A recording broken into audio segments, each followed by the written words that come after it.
Joining us now is OG Okpe with stories trending around the world. Hello, Genix. With stories trending around the world. He's been doing that lately. Have you noticed? With stories, because you know I like it, right? How are you? Anything for you. Thank you. I would be glad to do it. Abiola, how do you cope with this man? I know Barely, darling. I love your outfit. Thank you. Great. Good morning, Rufai, the dancer. I'm sure you know why I'm calling you that. Yeah, and there's been this off about Dr. Bati lately. Yes. You're in the zone. Inside baseball. Noticed. Well, all right. Like seriously, on television? We call each other out, don't worry. Well, good morning to you, viewers. Here are some of the stories that are trending across the globe. In the United States, the Duke and Duchess of Sussex, Prince Harry and Meghan Markle announced on Tuesday that they are taking on a new role in the finance world as impact partners with the investment firm Ethic and vowed to make investing more sustainable. And a Wyoming coroner, Dr. Brent Blue, announced on Tuesday that 22-year-old cross-country traveler Gabby Petito was strangled to death. Dr. Blue says Petito died 3 to 4 weeks before her body was found on September 19th near an undeveloped camping area along the border of Grand Teton National Park in remote North Wyoming. In Brazil, President Jair Bolsonaro was accused of crimes against humanity at the International Criminal Court on Tuesday, October 12th, for his alleged role in the destruction of the Amazon. It is the first case seeking to explicitly link deforestation to loss of life. In North Korea, Supreme Leader Kim Jong-un's announcement that he will build an invisible military to cope with what he called persistent U.S. hostility is generating mixed reactions. At a rare exhibition of weapon systems on Monday, the Supreme Leader vowed to build the army in an apparent effort to drive a wedge between the U.S. and North Korea. Under sports, a footage emerged on Tuesday showing football legend Diego Maradona on a bed with a 16-year-old girl, Mavis Alvarez, who is now 37 years old and has since accused him of locking her in a hotel and getting her hooked on cocaine. The allegations have prompted a human trafficking case against the late icon's entourage and have cast a shadow over the legacy of the footballer, regarded as one of the game's best ever players. Finally, under entertainment, there was excitement in Nollywood on Tuesday after the release of the industry's veteran actor Chinwetele Agu, who had been in custody of the Department of State Services for nearly 1 week for allegedly wearing clothing reflecting the colors of the Biafran flag and inciting members of the public. The actor was released after the intervention of Mike Ozokome's chambers upon appeal by the Nigerian Guild of Actors.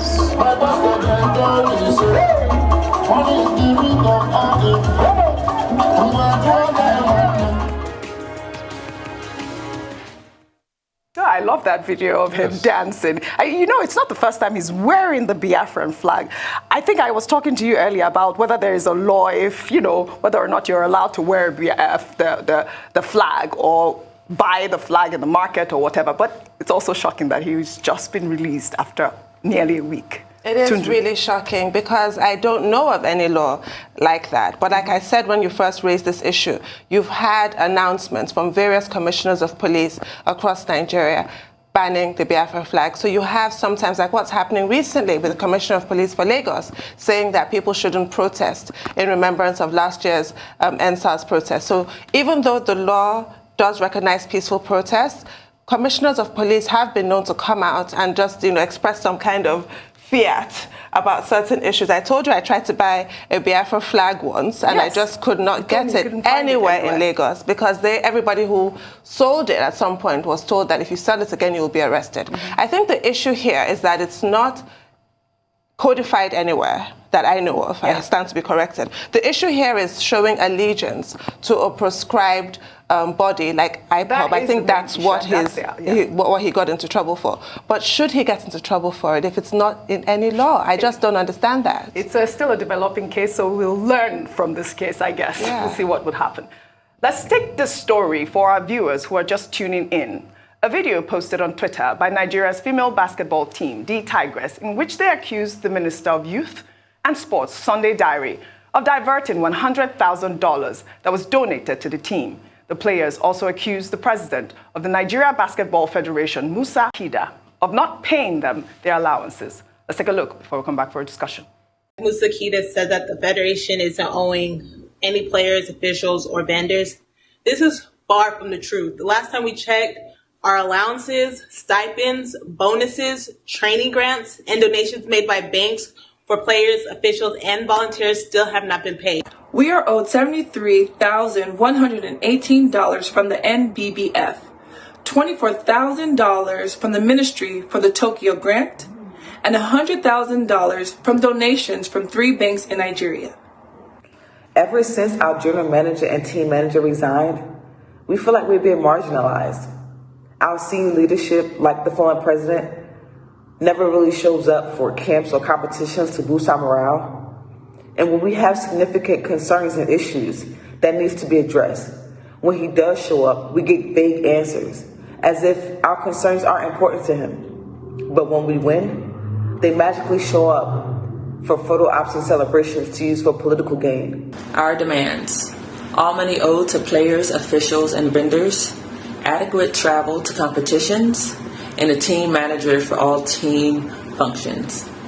If these demands are not met, with all due respect to the presidency, the NBBF, and the ministry, all the Tigers players will not be reporting to the FIBA World Cup tournament in 2022 in February. I cannot count how many people tagged me on this story. This is so embarrassing. And I believe I heard Mr. Ifeanyi saying we must call out the minister on this case. Rufai. I mean, before you came in, Audrey, I had called out the minister enough, but I'll just go one step further. I mean, I think a lot has been said about this. This is embarrassing. This is one too many under one administration. Yeah. I talked about the phone palaver. That phone palaver can't get off my head because that's the height of a new low. It is. That's the height of a new low. Sponsors at the Olympic gave participants a phone and they took it from their hands. We had to shout on air before they brought that phone out. You remember the video of the athlete, the shot put athlete, washing his own jersey? They had jersey discrepancy. Athletes couldn't get their kits. They said some kits were here and there. We had back and forth with it. Now this. We can't keep letting ourselves down. It's appalling. I mean, don't these guys know that people laugh at us? Like, you go everywhere, you are in Nigeria, and they laugh at. I mean, don't they get ashamed? These are our ambassadors. Don't they get ashamed? I mean, what actually is going on here? Don't they get ashamed? I've never been so embarrassed in my life. I think this is like today's burning issue because this is the 3rd segment of this show in which we're discussing this. And I'm still not tired of discussing it because it is a total embarrassment. These ladies who are such a pride to this country have been treated in a manner that is completely disgraceful. And for me, the timing, I have to repeat myself, which I hate to do, but the timing for me is perfect. Right when the president is reviewing the minister's performance, out pops this video. And I think this should be taken in consideration of the performance of the Minister for Sports. That's just where I stand on this issue. And you recall a few days ago, was it like 2 days ago, Masai Ujiri, the president of Toronto Raptors, came to launch a basketball court in Oworon Shoki to promote, youth and sports. So important to this country. Can you imagine if the Tigress also were allowed to come home and do that kind of ambassadorship and really promote that sport and promote youth involvement in sports, develop the youth, which is so necessary in a country like this. But look at how they've been treated. It's completely unacceptable. And beyond calling them out, beyond the demands that they have made being met, which is non-negotiable, I do think heads need to roll at this point. Yes. I'm just waiting for a statement to be released after this whole conversation. Dr. Abati. Well, I mean, I've tried to stay away from name calling because this is about the 3rd time today. I'll be listening to that tape. Only one name was mentioned, and then they mentioned the ministry, So, Sakida. Yeah, so it's not as if somebody was mentioned as having pocketed anybody's money. So we have to be careful. Even when people are in government, you can defame them unwittingly. But the major points I would like to make is that, one, this matter, the buck should stop at the desk of the president, because it's not even good for the image of Nigeria. It's the image of Nigeria that is at stake. Look at these young ladies. Most of them, they are in the United States. They know the standard. They know the best practice. And then they bend backwards. They make the sacrifice to make the land of their birth, the country of their origin, to shine. And then they get treated this way. Other people will watch this tape and they will say, look, Nigeria is not worth the effort. You can excel in other places. If you go to Nigeria, they will humiliate you. They will treat you shabbily. That is the big problem. So the president needs to look into it, order an investigation, and whoever is found to have been responsible for this gross negligence, for the scandalous behavior that the Tigress team is drawing attention to, should be sanctioned accordingly. In other words, it's not something that should be swept under the carpet. Number three, of course, is that these girls have drawn up a list of demands. What they want: team manager, opportunity to play, access to kits, medical supplies when they go and play, and they want their bonuses and their allowances paid wherever that money is. There must be some documentation within the system. How much it should be brought out. Talking about? Yeah, well, you know, it's not the volume of the cash that matters. It's the denial of their right and the embarrassment, you know, that these ladies have had to face on account of that. And they've said if those demands are not met, they are not going to represent Nigeria at the FIBA World Championships in 2022. Now, I think government should take special notice of that. But the more embarrassing part is the money donated by the private sector to provide encouragement for these ladies after they excelled. And then somebody had the guts to just pocket that money, whoever that person is. If there is a proper investigation, the person would be identified. And then, of course, it's not too late for them to be invited. That presidential handshake, that so necessary recognition that they are asking for. What will it take the presidency to say, look, can you arrange for these ladies to come? And for the president personally to engage them and reassure them that, look, you have some of the diamonds I spoke about during Nigeria's 60th independence anniversary. We're proud of you, and perhaps offer an apology. Well said. Head should roll. Point blank. I agree with you.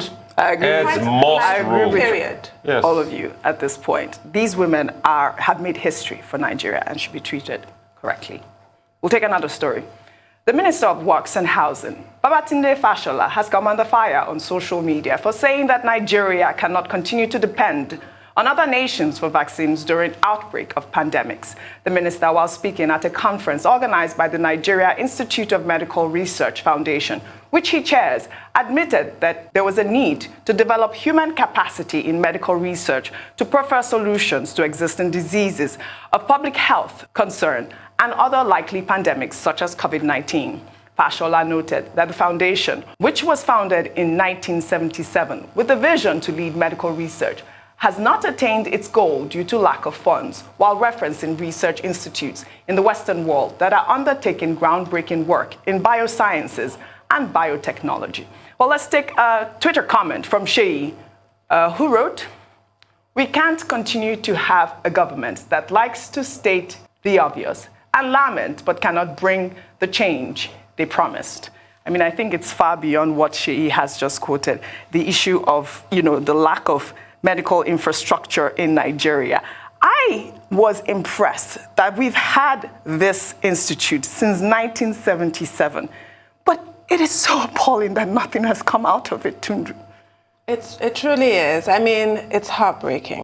The other day, I did swap out a story in her segment about Algeria and what they're doing with regards to the vaccine manufacture. And they have a ministry for pharmaceuticals dedicated to that field. I'm a huge fan of the Orosoi report, and we need, a lean, mean government machine. We need to cut out all the fat. But the fact that they have a ministry for pharmaceuticals and we don't, kind of really speaks volumes. It tells you our priorities. And here, nobody planned this pandemic, but we are caught completely wrong-footed when the pandemic arrived. It is embarrassing that the giants of Africa, as we are called, cannot even boast of even any kind of technology, any kind of research.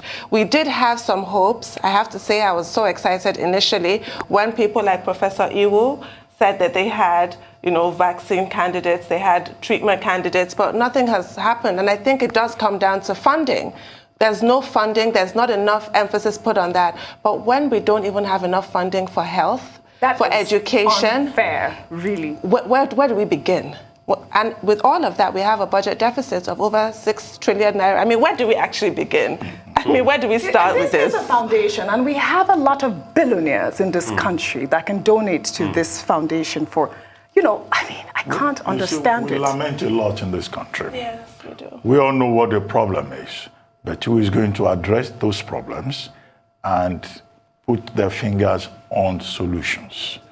Now, no country can really excel or compete if it doesn't invest in research and development, whether it's in medical research or it's in agriculture or any aspect of life. Take the recent example of the malaria vaccine for children that was reported as a major breakthrough in the United Kingdom. This was the product of research and government providing the necessary support, for researchers to come up with this vaccine. We are all, celebrating it. WHO has also recommended it for countries where you have a high incidence of malaria. So we sit here, but here in our own country, we are unable to do it. However, once upon a time in this country, there used to be medical research, both in the universities and also outside the universities. The Institute of Medical Research, I think they have an office somewhere around Oshodi, or is it somewhere around Yaba? Some work had been done there in the past, but as Nigeria deteriorated, every other aspect of our lives deteriorated. Funding, Minister Fashola says, is the problem, okay? But there is funding in government for a convoy of vehicles, being used by unimportant persons who just get carried away because of the privilege that they enjoy. Funding.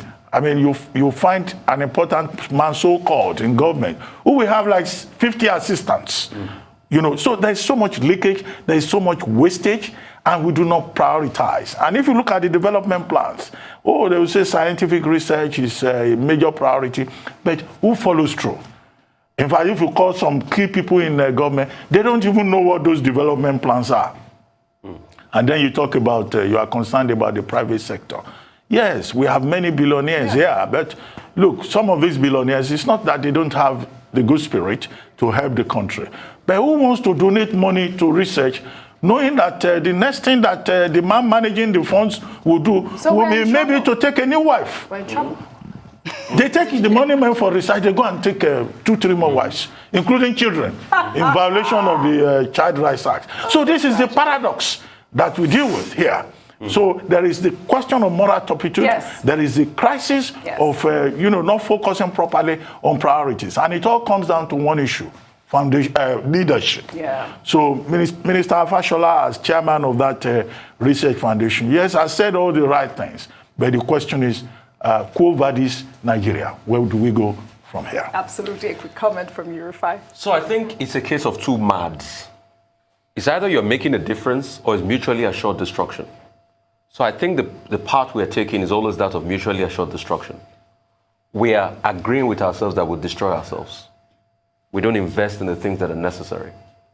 We keep talking about Forex, but we forget that areas like this can bring us Forex. So while we're talking, I just checked Serum Institute in India. Serum Institute in India had a revenue of $790 million.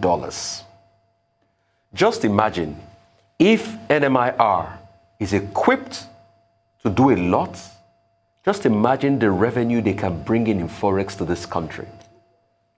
I checked Institut Pasteur in Senegal, the Pasteur Institute in Senegal. Very good revenue. Just imagine if we fix the pharmaceutical sector, the money it can bring to us. You see, but the problem with us in this country is that it's a rent-seeking economy, so we are used to the easy life. Probably half the people that are in government go into government because they want to make money, and they get allocation and steal money. Because most people steal money. But they forget that once you open areas that have not been opened before, the economy starts to open. This guy wrote a book, Henry Ford, in 1929. He calls it Today and Tomorrow. And in that book, he argued that we must be pioneers. So when people say, oh, we can do more in medical research, yeah, you can say Fashola is playing to the gallery, lip service. But what I see is untapped wealth that we are not looking at. If a Serum Institute in India could make 790 million US dollars, just imagine if we can have 2-3 half-size Serum Institute in Nigeria. That means we can make over $1.5, $1.6 billion from pharmaceutical. So this is another opportunity for us for Forex. Very well said. But we are not thinking. It's private, so we It's do private. need private entrepreneurship. We need private entrepreneurship to do it. We need that. So that's all we this is need. another opportunity for us. Yeah. I hope we tap into it. Absolutely. All right, then we'll take our final story.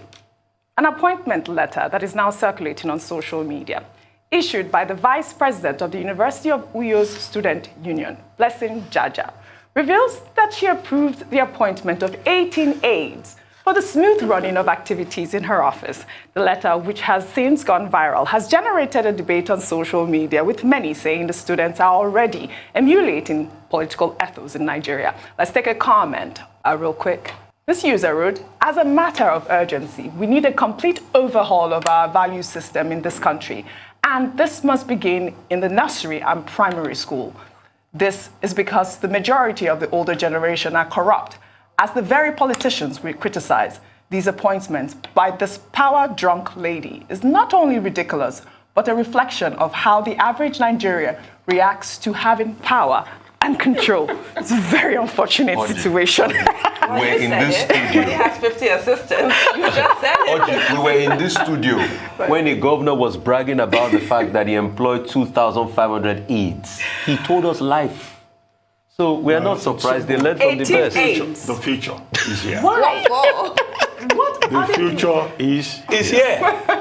So you find young people who have elective positions at the university level also behaving like governors, behaving like ministers. The only difference here perhaps is that perhaps the vice president of that students' union may not be in a position to give allowances, but of course she has created around herself, some kind of power, ecosystem with which she can engage with other stakeholders within the university. But I hope Blessing Jaja is also focusing on her studies. Because going about with the retinue of aides will not be reflected in the certificate she will get at the end of the day. Well, thank you guys so much for your great analysis as always. Thank you. Well, that's all I have for you on What's Trending today. I'll see you tomorrow.